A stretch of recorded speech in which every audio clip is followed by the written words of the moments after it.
All right, hey fellow coder, in this next lesson, which is part 4 of our mini-series where we are learning how to deploy our Spring Boot / React plus MySQL database, containerize it all with Docker, and deploy it to the interwebs. This is part 4 of this series where in part 1 we containerize the front end, which is right here in our simple little file. It does need some tweaks, we'll get back to that. Number 2 was we Dockerized the backend using this Dockerfile, and then part 3 was we pulled down a MySQL image and built a container and connected it to our backend so that it would boot up successfully. So now in part 4, we're going to take all of those containers and smash them together such that they can all run in unison and have an actual working application running in Dockerized format and in containers. So if you are interested in learning about Docker Compose, then stick around.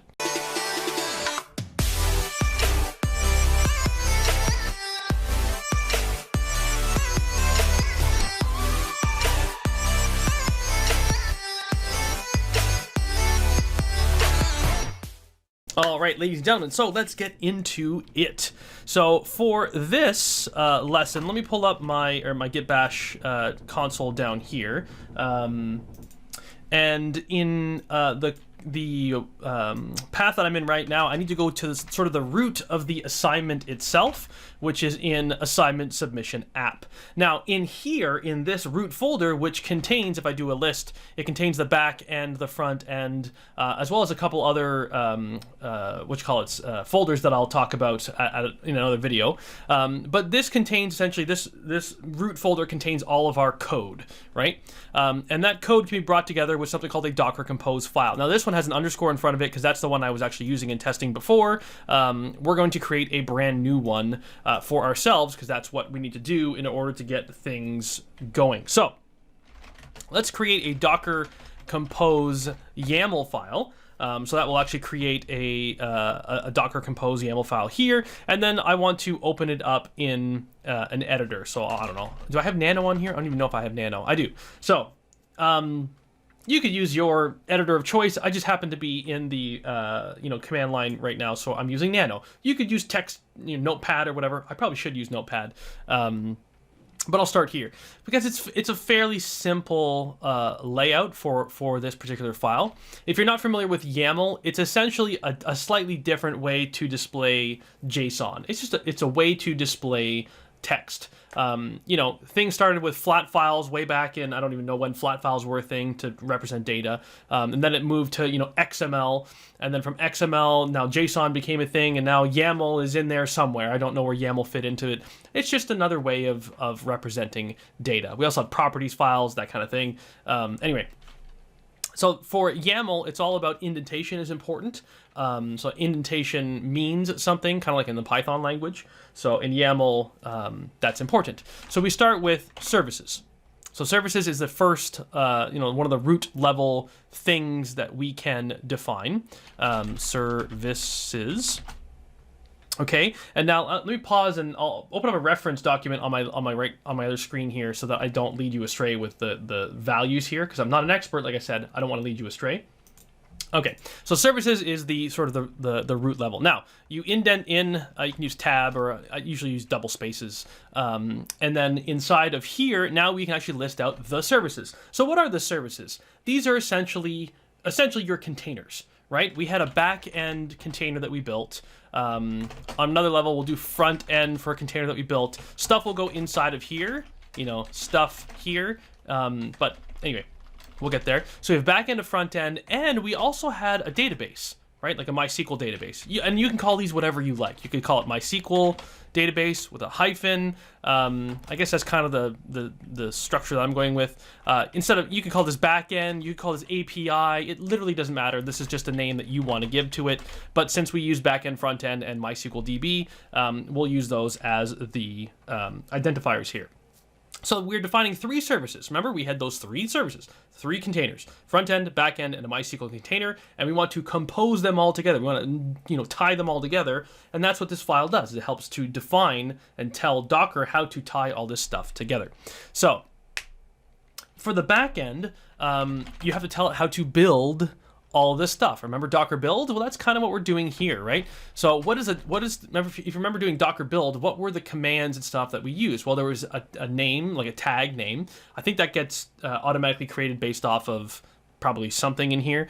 It'll create based on I think it's the name of the folder and then the name of the service. So the name of the container will be like assignment submission app, because that's the folder that we're in, and then it will be underscore backend or something like that.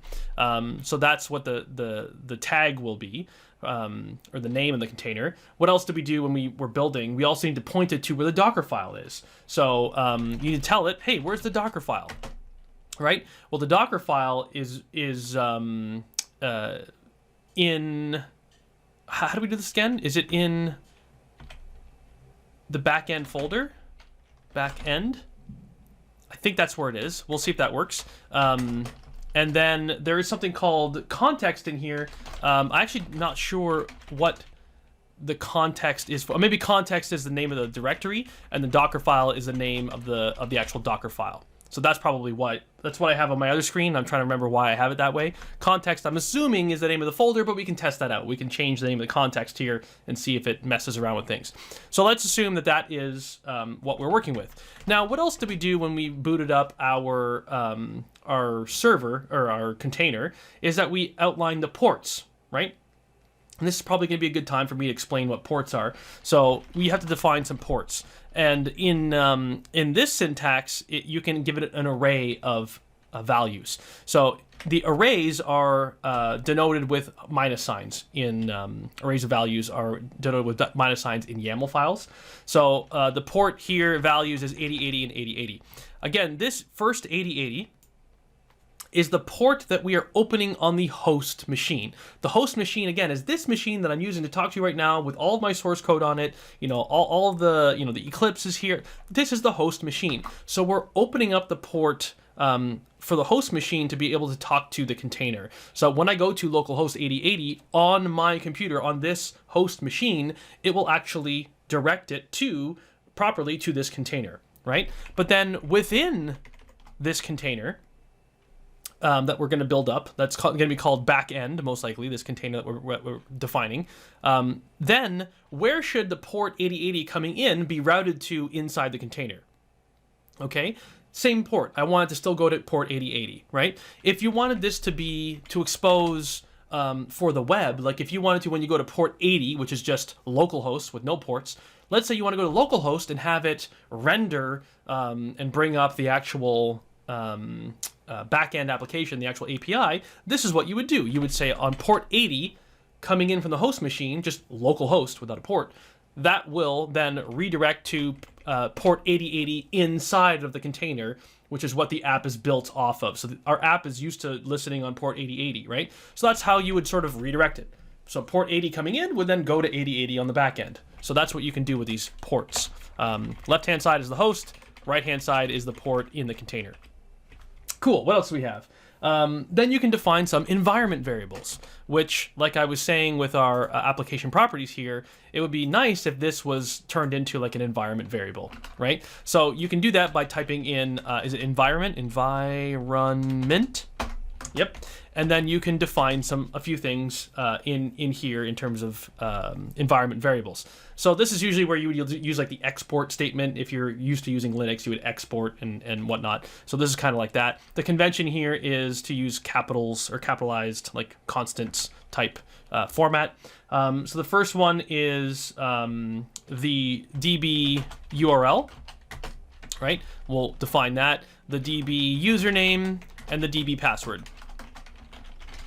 Okay, so those are the three things that we want to define. We know here our username is root and our password is password123, and our DB URL before the connection string was the JDBC MySQL // and then we had the name of the container, which was MySQL DB. However, we'll see if this works. And then assignment submission DB. We'll see if that works. Again, I don't think that's what will work, but hey, maybe it will. We just pass the actual name of the container itself. So, all right, so next let's dive into the front end service or container, whatever you want to call it. It's the same thing, right? We have a build, the context here, which again, I assume this is the name of the folder is frontend, but I could be mistaken. We will test that. And the Docker file's name is Dockerfile. For the front end, also the ports here, let me think. How do you want to, I kind of want to have this do 83,000, right? So the front end, when we go to localhost, it should bring up the port 3000 because that's where probably our server will be running if all goes well. So that's sort of the ports aspect of that. And that might be it. I'm trying to think, does this, one thing that we could add in here is a depends on, on. So you can say, hey, this depends on the back end, right? Because technically the front end, the back end needs to come up first, and then the front end should come up, and the front end will be able to then interact with the back end. And if the back end's not up, then the front end is not very useful. So that's where you could put in this depends on. So this is really just an ordering thing. It'll say, hey, don't fire up the front end container until the back end container is up and running and good to go. Okay, so I don't think this is mandatory, but hey, it might be like a nice to have sort of thing here. So then finally, we can go to our MySQL DB. So for the MySQL DB, this one, the build or Docker file is really just the MySQL. What was the name of the image that we created? We had called it. Oh, I can't remember. Let me exit out of here. So I'll do Control X to exit. I will say yes to save, and I will save it to Docker Compose. Let me just look at the Docker PS. Is that the? So MySQL container is the name of the MySQL container that's already running. But what was the image? It was just called MySQL and then the version. Okay. And we should probably stop this container before we start the Docker Compose. But let me do a nano back on Docker Compose to bring it back up. And the build, the name of the image was MySQL 8023, I believe. That's the first thing. And there were, let me think, are there any other things that we need to worry about for this image? Now, when we ran it last time, if I go back to my quote-unquote notes,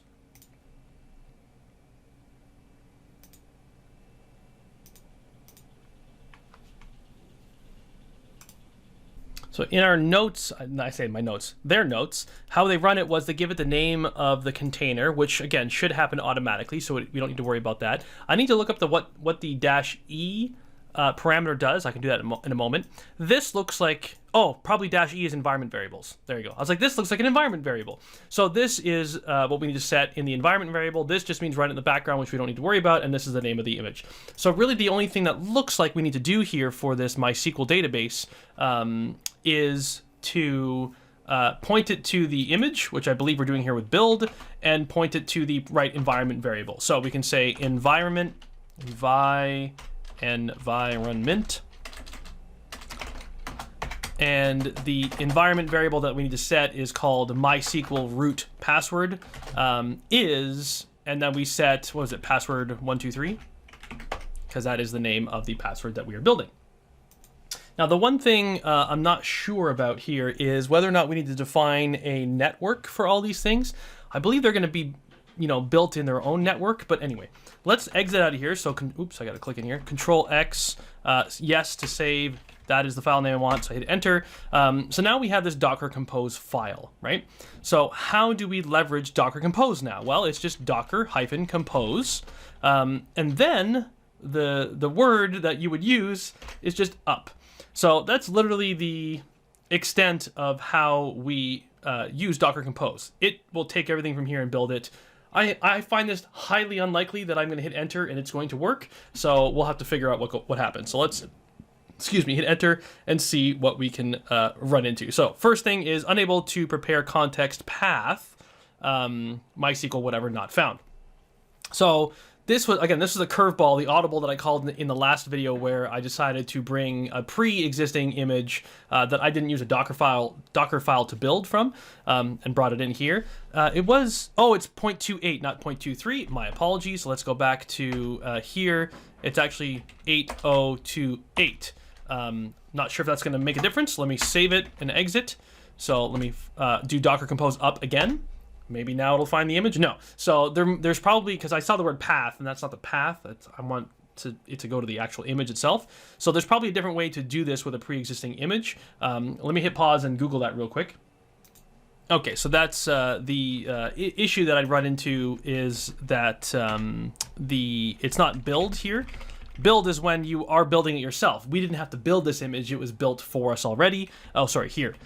Build, it was built for us already, so we don't actually have to specify that. What you do specify is you specify the image.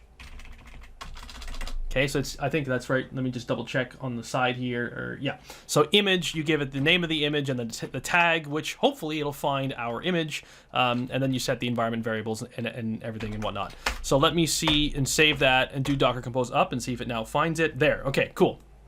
So first issue we hit and we solved. So now it looks like this is not cached anymore. So because it's, I guess, doing a docker compose up, it's building everything on its own. So this may take a while, so I'm going to hit the pause button until we either get to the point of success or a point of failure. All right, so we did run into an error, again, as expected. It says unknown host MySQL container, but I might know why. We said MySQL container here, but I believe we didn't name it the same thing in our file, in our file. Let me hit Control-C to stop.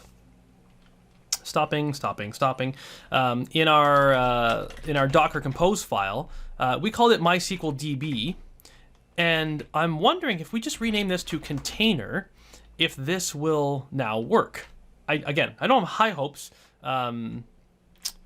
but yeah. So we defined a DB URL here, but then we never used it, right? We would need to leverage this somehow, and so although it's here, we're not actually using it. So that'll be for a future video to actually bring this into our environment, into our Spring app. Yeah, because you need to use the @value annotation to bring in these variables using @value, and then use a special notation to bring these in. But anyway, so point is, this is for display purposes only. It's actually going to be reading from this one, which was why it said MySQL container. So we'll try to rename this to MySQL container, and I should probably stop the other one. Do I have one that's running? I do. Let me stop this. Again, I need to prune these things to get rid of all of them, because there's so many containers that I have up, and lots of images that are therefore being in use is taking up 3 gigabytes on my computer. So why don't I just do that now? Let me bring up how you prune Docker prune, because I think it's a super simple command and you can just get rid of everything. So anyway, we renamed this to MySQL container, and so now hopefully that will get rid of that error when we're starting things up. Before I fire that up and do a docker compose up, we can do a docker. Oh, here we go. Docker system prune all. That gets rid of everything. It says, hey, are you sure? Do you want to get rid of all stop containers and all the networks and all the images and all the cache and all the everything? Yes. So look at that, baby. It's going to delete everything. Let me see. So there's no more containers in here. There's no more images. And there are some volumes, but it should stop now. I don't know why it's still frozen in there. Let me open up a new git bash just in case it needs some time to itself. Assignment, git, and then assignment submission app. So now if we could do a docker compose up, we've made that change to the name of the MySQL container. Now it's called MySQL container. Hey, look, now it's pulling. Cool. So it's pulling in that container. So now we'll have to see if the resulting network connection will actually work. So I'll pause the video while this does its thing. All right, so it still gave the same, well, it doesn't seem like it's the exact same error. I don't see, it just says connection refused, which I think is slightly different than the error we got before. So we'll have to see that. Side note, my prune did finish, so that's good. I just let it run and it did indeed finish, so we can exit out of that window. I'm wondering if the connection refused problem, I hit Control-C there to stop, just so in case you don't, you press Control-C to stop, and you can press it again to force it to stop. So it stops all those containers.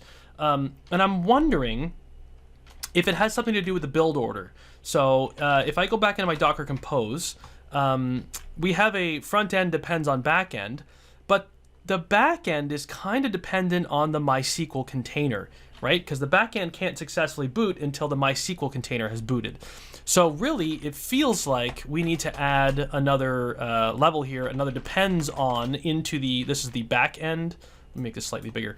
This is the back end properties. So the back end properties here depends on, and we can say MySQL, not myself, MySQL container. Okay, so MySQL container is down here. So now we'll see. Again, this is a matter of trial and error until we get it right. So we can Docker Compose up. Hopefully now it's cached everything, so it's going to be a bit simpler to get things up and running. It still seems like it has trouble connecting. So what's the error does it give me an actual readable? Oh, interesting. Unknown database. That's a very good error to get. That means it was able to connect to our database, but it didn't find this particular database in the container, which makes perfect sense because it's a brand new container, a brand new database. Aha. So that's a good error message to get. So we can control C out of that. And that means we do need to add another property into our, into our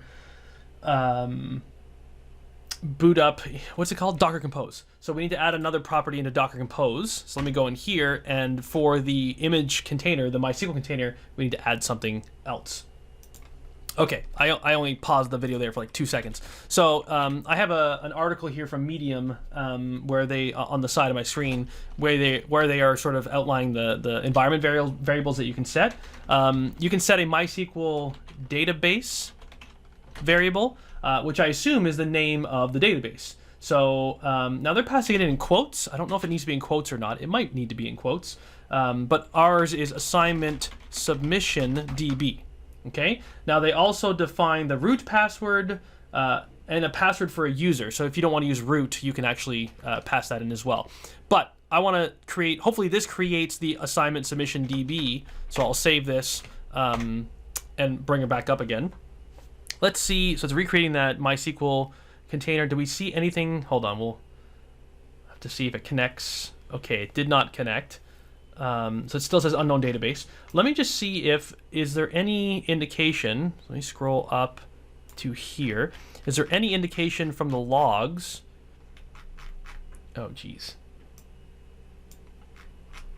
So scroll up. Here we go. So with the assignment submission app MySQL container, so it says switching to dedicated user entry point script. Does it say anything about creating a database? I don't see any messages about creating a database. So I will have to do a bit more digging to see how do we bring this container up with a database already installed inside of it. All right, so after some Googling, there's a few things that I did differently. So the MySQL database command, as expected, it does create the database. It should create the database. So that seemed like it was all good. Now I added a MySQL user and a MySQL password here to just create a separate user. I don't believe that is entirely necessary, but it's probably good practice to have, a separate user from root that you're actually leveraging in the application. So I guess that would be a suggested thing to use is bring in a MySQL user and a MySQL password. That should match these entries here. So your application properties, your user and your password that you're using to connect to said container database. These values need to match what you set up in the container or in the compose file here, because these are the properties that are going to be used to spin up the instance, spin up the database server itself. Now, one thing you'll note is I added a volumes in here. And I never talked about volumes during this whole process. Well, volumes is the same kind of concept as networks. When you create a network, you can share a network between containers and whatnot. Volumes is the same thing, only it's with the host machine, so to speak. So you can share a volume, meaning you can create a a piece of a storage folder, if you will, that is being persisted across, shut down and shut ups, shut down, shut up. That's funny. Shut down and boot up cycles. This folder here that we are naming DB data. So DB data is the name of the volume. You can name it whatever you like. This is just a variable. And this is the path. So var lib MySQL is what the path is, where we're storing the data from the MySQL instance. It's to store it on this container itself. So in the MySQL container, we will have a var lib MySQL folder created and used to store the data from the MySQL database itself. This will also be in sync with the host machine. So on my machine now, there is a folder called var lib MySQL somewhere in the Docker installation. I don't know where it is, but it'll be in sync with me and my machine. So that means that when I shut down the container and this directory gets deleted from the container completely, it's still on my computer, on the host machine, so that when we spin this back up, my host machine's var lib MySQL folder will then sync up with the container. And if the container changes, it stays in sync. It's like plugging in, and there's just two folders, one on the host and one on the container, that are sort of maintained in terms of state.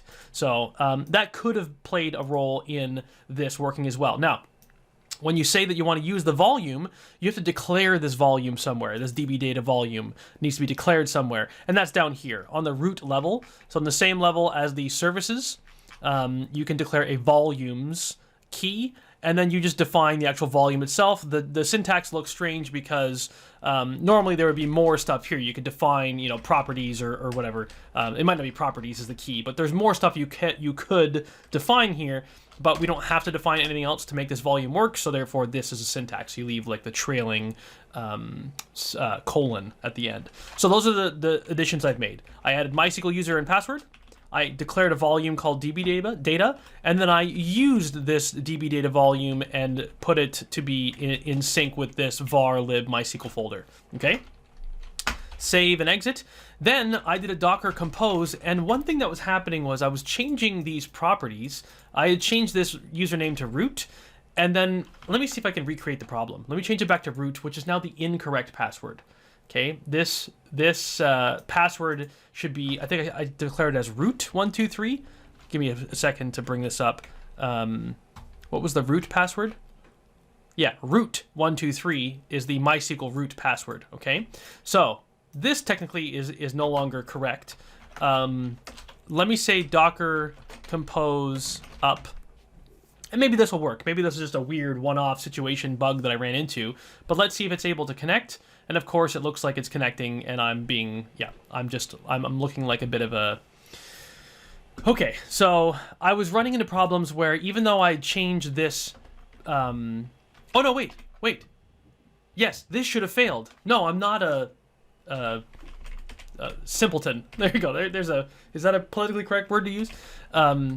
This should have failed because the root user, this is not the correct password. So what's happening here is it's caching the data from the application properties file, and probably more as well. So when I just do docker compose up, it's not picking up the changes that I made in the properties file.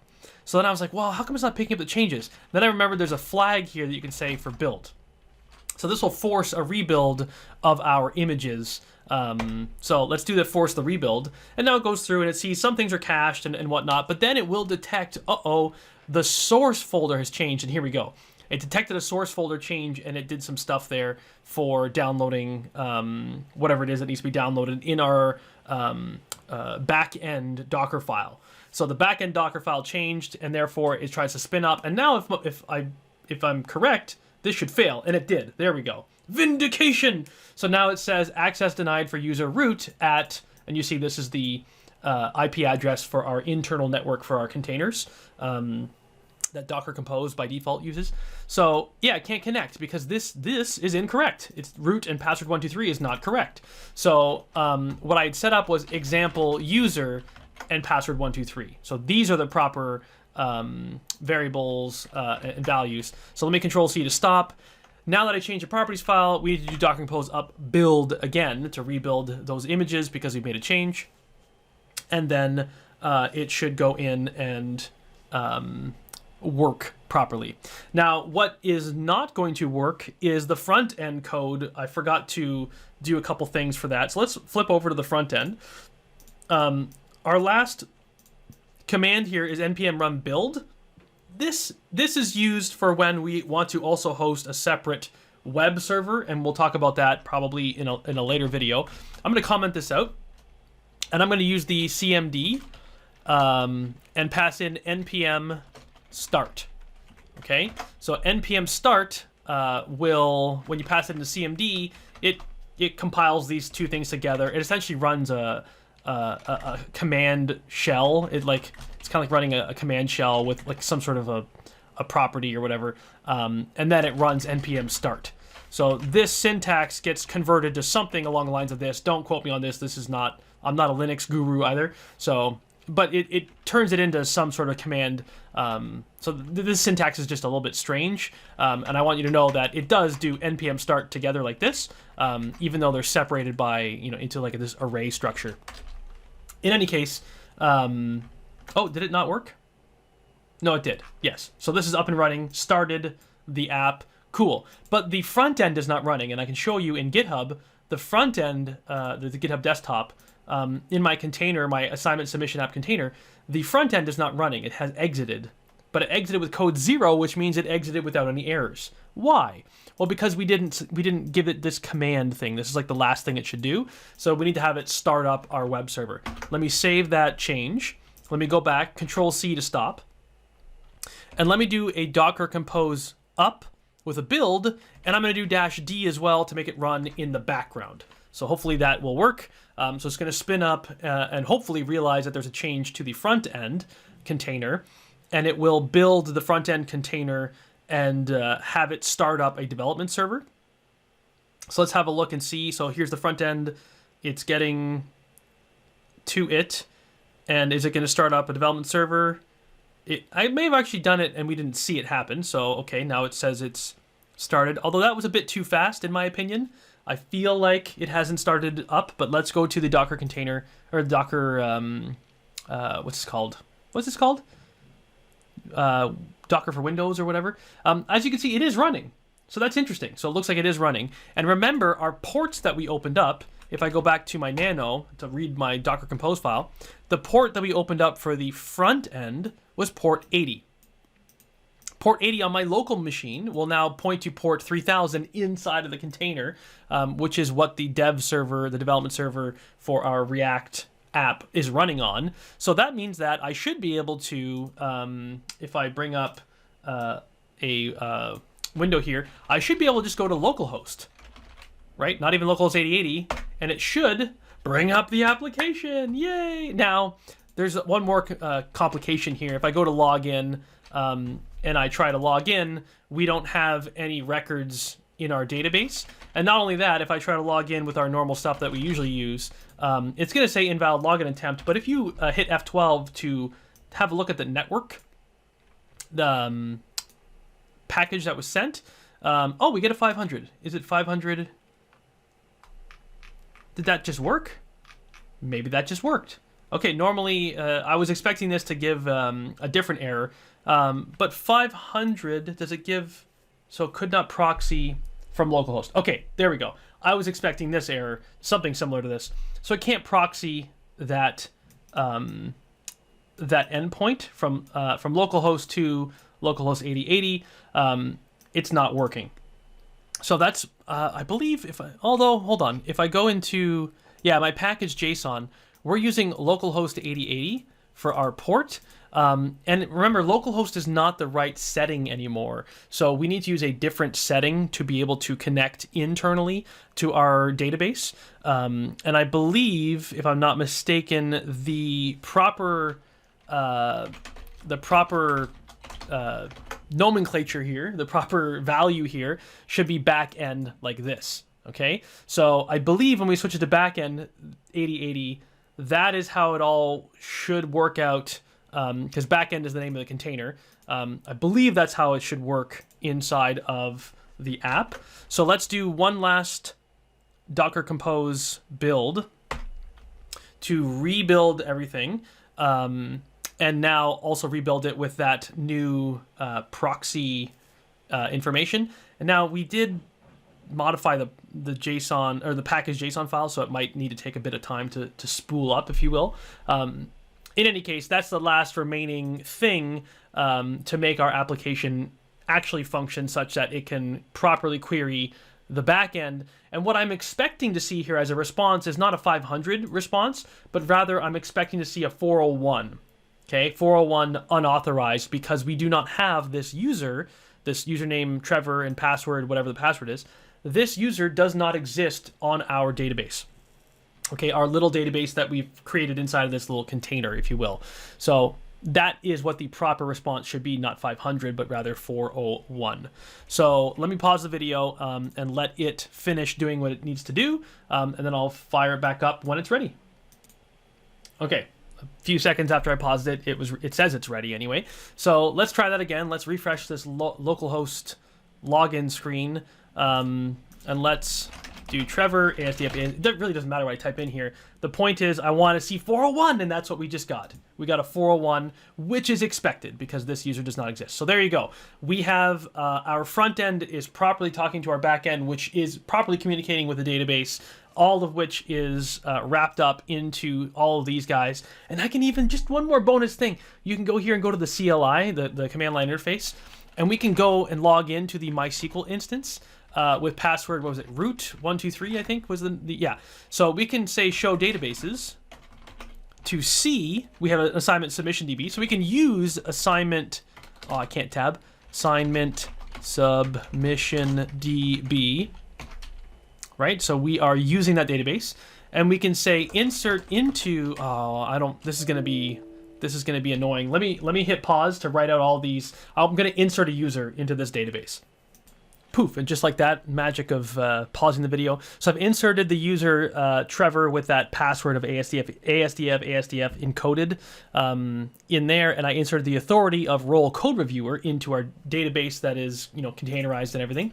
So now if I say Trevor and ASDF, and we say login, voila, we are now logged in. And as you can see, it's on localhost. This is the one. This is the containerized version. So this now we have something. Actually, I want to bring it down as well. Sorry, guys. This stuff is just so fun to me. I just can't stop. I can't stop myself. So I want to Docker Compose down, which will stop everything. So stop and then remove everything from existence. And then we can say Docker Compose up again. We don't need to rebuild. So we don't need that -- build thing. We'll say, oh, I forgot to say run it in the background. Anyway, whatever. So we can bring it back up now. So we stopped it, we removed everything, and then we started again. And if I refresh, let's see what happens. Does it work? Yes, it does. See, I'm still logged in, even though, so it still recognizes me as a user. Let me log out and prove to you that this user still exists. So it didn't delete the database. There you go. So the database is still intact, and we are able to log back in to our running container instances. Now, if I go to port 3000, you'll see this just times out, just to show you I'm not actually running a server, behind the scenes and tricking you. I don't know why you would think I would be tricking you, but because clearly you can see this container has all the select statements and everything that are happening. But there we go. This is completely containerized now. We could take this code and we could deploy it onto a droplet. We talked about droplets with DigitalOcean in the first video of this series. You can deploy it anywhere. You can deploy it to AWS, to Google Cloud, to wherever your little heart desires. The DigitalOcean version of this was just the easiest. I usually use AWS, but DigitalOcean makes it so easy and so cheap to get up and running. I couldn't say no. So in the next video, we're going to take this code and actually deploy it into a server that's running, that's not my machine. So it's running actually out on the open internet, and we can have anyone in the whole world go to this application and start to interact with it, right? Because right now you can't go to localhost and interact with this application. I can, because it's running on my machine and Dockerized in my machine, but you can't. So then in the next step, I want to actually publish this to the internet, and then we'll see where this takes us further, because I can keep going with this stuff, and we'll see where this goes in the future. So thank you so much for bearing with me in this really super long video. If you liked it, please do give me a thumbs up. If you want to see more, click above to subscribe. And I can't wait to see you in the next video. So take care of yourself. Happy learning, and bye for now.